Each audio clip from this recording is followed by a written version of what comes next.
Hi guys, this video is long overdue, so today we're going to talk about the new version of the One Finger Clutch, as well as the installation of the basket, which I have not talked about before.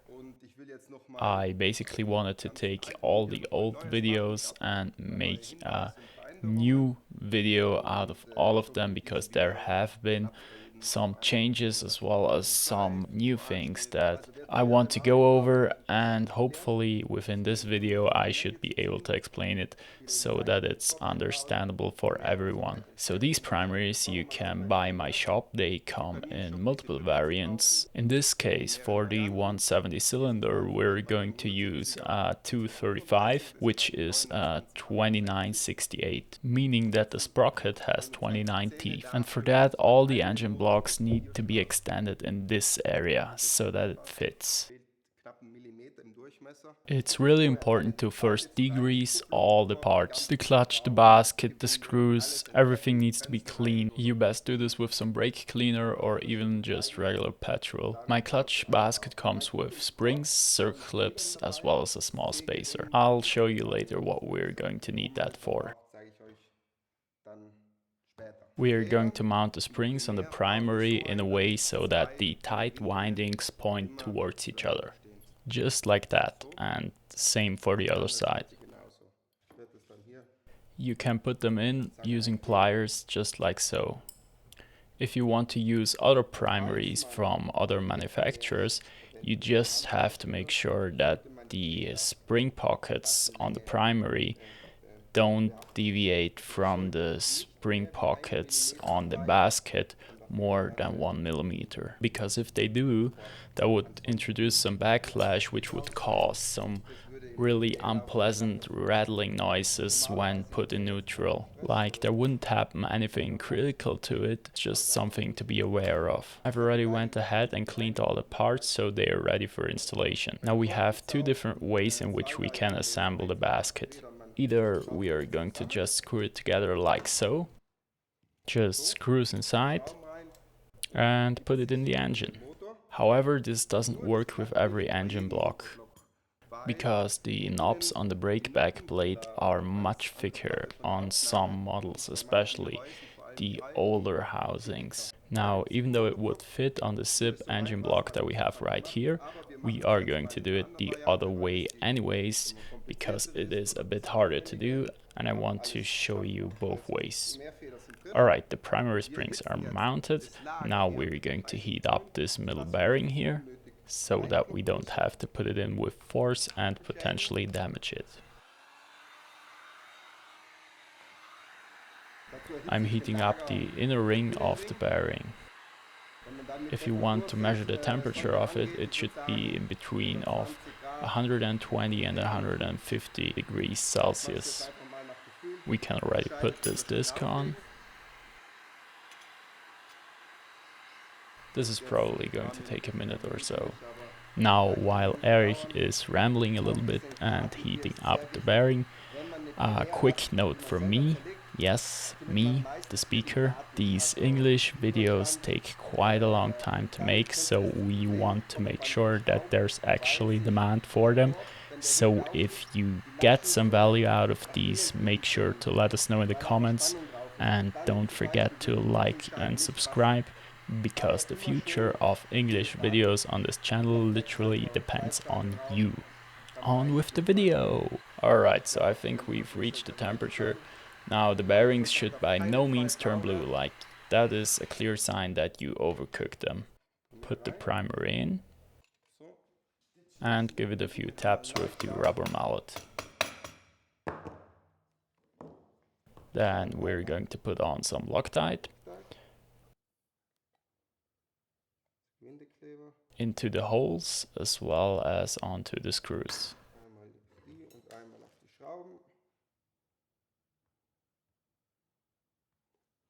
Now we can put the basket in, turn it around, and as you can see, you can always reach one screw. Put that one in, then turn it, put the next one in, turn it, and so on.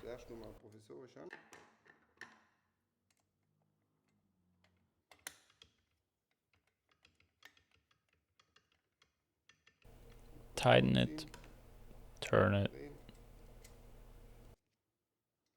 At the end, we are going to use our torque wrench and tighten the screws with 13 Newton meters. Now, obviously, the first method would be way easier, but if you're not sure if it's going to fit or not, do it this way and you don't have to do it twice. Because once these screws are glued in place, it's quite hard to get them loose again. Torque wrench set to 13 Newton meters.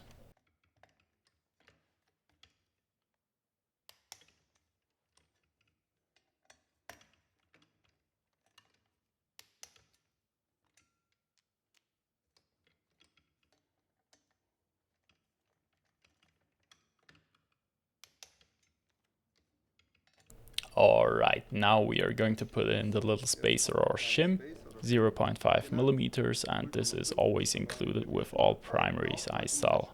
We need to do this in order to eliminate the backlash, because if not, the primary basket could just slide in and out.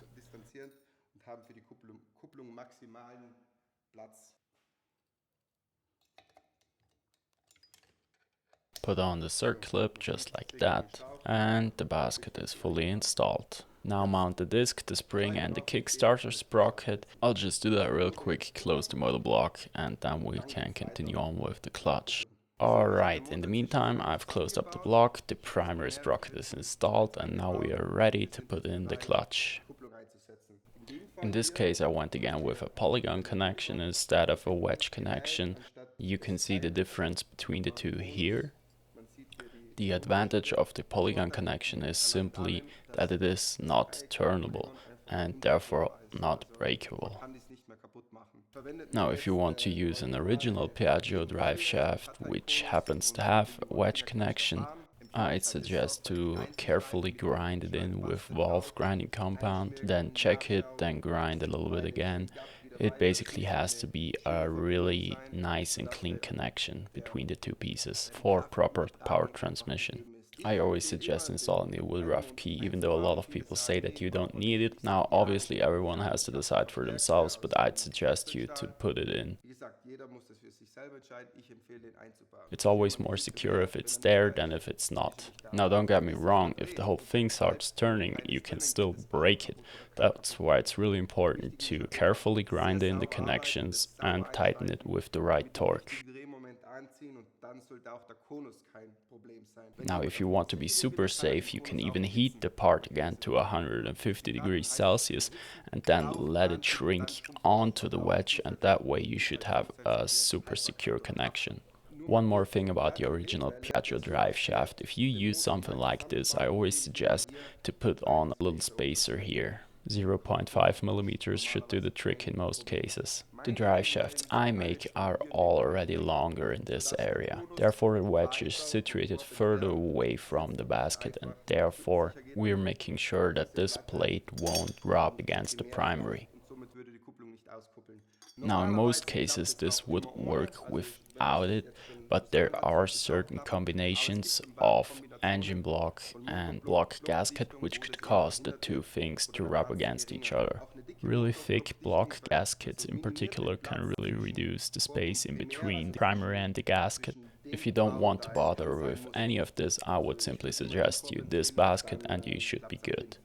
Another positive trait that this basket has is that the clutch discs fit really snugly. There is basically zero backlash, and therefore the wear on the tabs is almost non-existent, even after a lot of kilometers. Even the engine from the 24-hour race, if you've seen that video, didn't show any signs of wear whatsoever. Alright, so by now everything about the original Piaggio drive shaft should be pretty clear. Maybe one last thing about the torque: if you tighten it, it should be between 70 to 75 Newton meters, because it's only an M10 thread. The drive shafts I make do have an M12 thread, and for them you can use 80 to 85 Newton meters. I also always suggest to use a brand new screw nut, because with the torque we're using here, the threads are deforming a little, and if you use them a second time, the power transmission won't translate exactly anymore. We're always using the maximum torque in order to guarantee the maximum contact force. Now for the polygon connection, it is much easier. We simply take the clutch basket, put it in, put on our spring washer, as well as a little bit of Loctite, which I'm putting on every thread. Finally, we're going to tighten it. This time much less torque is needed. In fact, we're only going to tighten it with 55 Newton meters. To properly install the clutch, I'd suggest you two tools. This retaining plate, standard Vespa XL2 V50, you can basically get them in any Vespa shop, as well as this clutch compressor. Because obviously we can't put in the clutch as a whole, we have to assemble the clutch inside of the motor block. Now, if you don't have something like this, you could simply use a regular clutch puller in combination with a big ratchet socket. Alright, so we can put in the retaining plate. Now, if you don't have this tool, don't try just blocking it with screwdrivers or whatever, because the tabs can bend or even break really easily. The sprocket is already tightened down. I did so with 85 Newton meters. For this here, as I said before, we are going to use 55 Newton meters.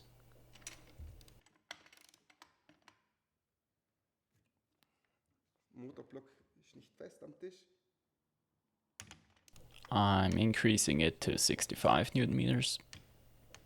And done. Next up, we're going to put in our base plate without the springs, and we're going to check if this screw isn't going to touch our thrust bearing. Let's put this in without the springs first. We press down the plate, and if the bearing stays in place, we know that the bearing isn't touching the screw or the drive shaft in any situation.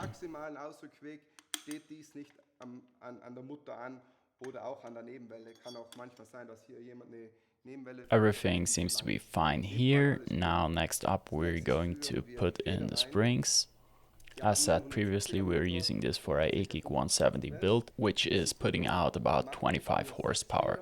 Now for smaller engines that do even less horsepower, let's say up to 15 horsepower, just 4 springs should be enough. You can assemble it like this. 4, 6 like we're doing right now, or you can even put in all 8, which should be enough for up to 38 horsepower. However, 6 should be plenty for most engines. Alright, so we simply put this on, and then we're going to compress down our base plate using the clutch compressor mentioned previously. For that we can use the impact wrench, no problem, because it's just a lot faster. Now we simply check if anything is touching or rubbing against something else, and if everything is turning freely, we can move on to the clutch discs. The One Finger Clutch had quite a few updates. Now the latest version comes with one flat disc and 3 arched ones. Older versions had the exact opposite, with 3 flat ones and 1 arched. Both versions work, you just have to make sure that the first one is flat and the last one you put on is arched.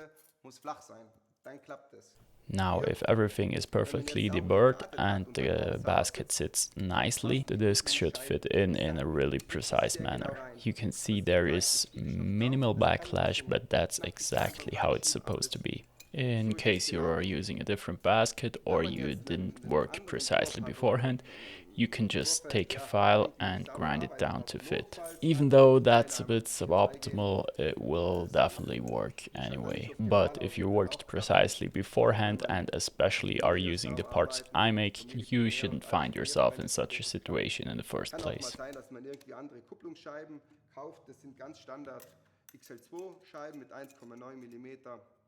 Dicke, gibt es mehrere Hersteller und vielleicht die Laschen macht nicht jeder Hersteller gleich. Daher kann auch da ein bisschen vonnöten sein, ein bisschen nachfeilen, aber wirklich sehr, sehr, sehr wenig, einfach das Spiel hier zu minimieren. Alright, so the clutch is in. Now let's put on the cover plate. and put on the circlip. Okay, that is in. Now let's check if this is turning. It's turning quite nicely, so all good here. Then we remove the compressor and put on the thrust bearing.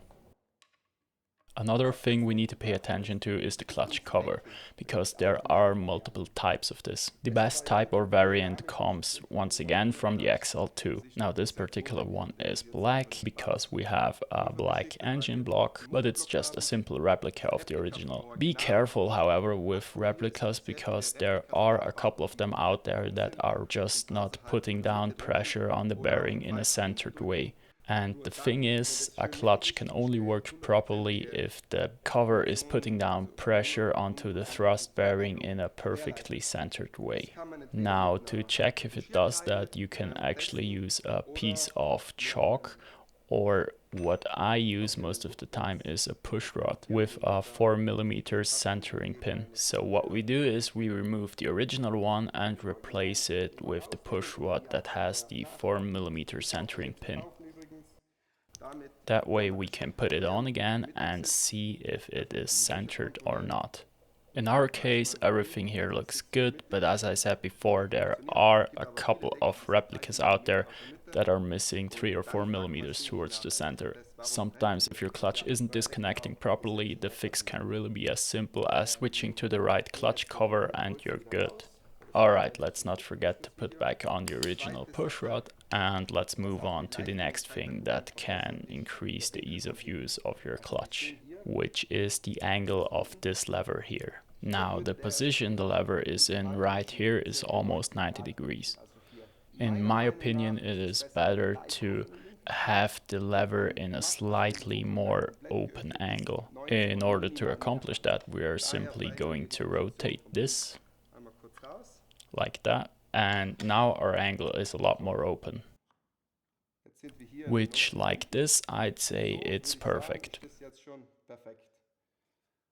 Then, in order to check if the wire and the lever line up, we're just going to put the cover on, screw it down, pre-tighten the clutch, and stick this piece of wire through and basically see if it lines up. If it doesn't, we're simply going to bend this left part a little bit until it does line up with the right lever. In our case here, it is pointing a little bit too much to the upside, so we would have to bend it a little bit more to the downside and we should be good. Another thing to pay attention to is that there are quite a few different levers that all influence the travel distance of the clutch. First of all, we need to make sure that our clutch is disconnecting properly. To do that, we're simply going to pre-tighten the clutch to a point where the Vespa stops when put into first gear. If it does, good news, because your clutch actually works and you're just missing some travel distance. That could be because your levers on the bottom are too long, or you're just using the wrong levers on your steering. Now, for the lever on your steering, you can simply grind down the highlighted part here on the lever that you have, allowing it to open up further and therefore travel a greater distance. Alternatively, you can of course buy levers that already come like this. Alright, this is it, and I hope that a lot of the frequently asked questions around the clutch were answered in this video, and hopefully by now all of you should be able to install your clutch properly. Happy clutch installation, and see you guys in the next one.